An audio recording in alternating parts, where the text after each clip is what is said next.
Greetings and salutations. I'm Christopher Platt, reporting for Your Black World News with an article from News One.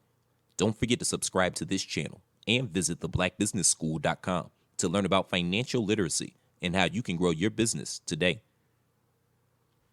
At least 9 people who were arrested by a Dallas police officer who was eventually accused of murdering a man in his own home have had their cases dismissed, according to a new report.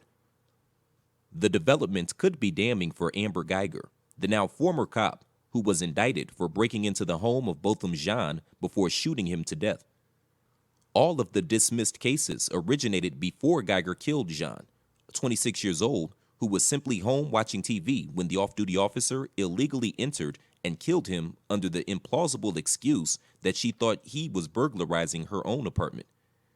Citing court documents, the Dallas News reported that Dallas County prosecutors in one case wrote that they were seeking the dismissal because the fired officer was indicted for murdering an innocent man in his own home.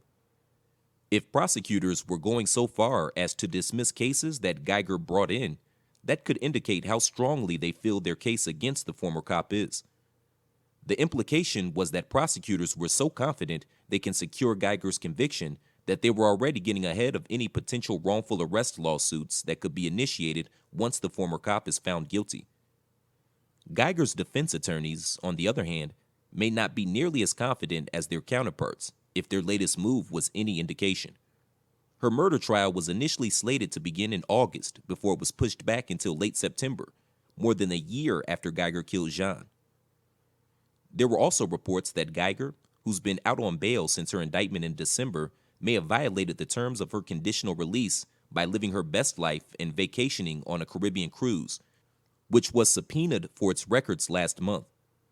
In addition to possibly showing Guyger violated her bail, the subpoena could allow prosecutors to portray her as a carefree vacationer following what appeared to be a cold-blooded murder of an innocent man.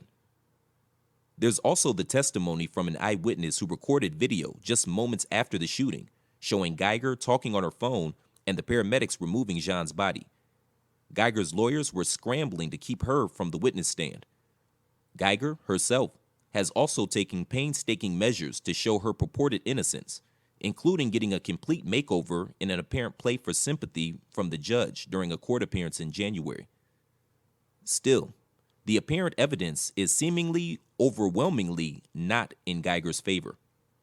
On September 6th, Guyger said that following a long day on the job as a Dallas police officer, she implausibly mistook his apartment for her own and, after ordering Jean not to move, shot him twice before realizing the error of her ways. Her story was met with doubt because of a number of factors, especially her assertion that Jean's door was ajar. Videos posted on social media by neighbors appeared to show that apartment doors in the building shut automatically, which seemed to indicate that Guyger was lying. In addition to the inconsistencies in her alibis, which have changed several times, Dallas police, of which Guyger was a member for 5 years before being fired, appeared to be helping to cover up the shooting for their colleague.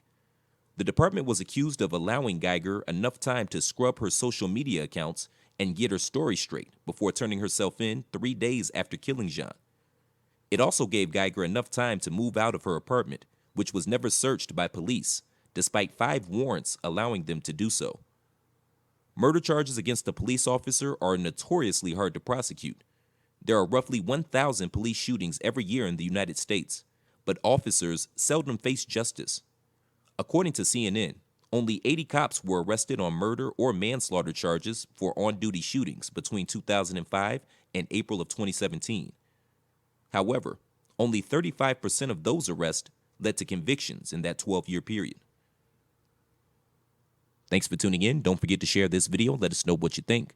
Also, don't forget to subscribe to the Your Black World YouTube channel and visit theblackbusinessschool.com today. I'm Christopher Platt reporting. Until next time, shalom.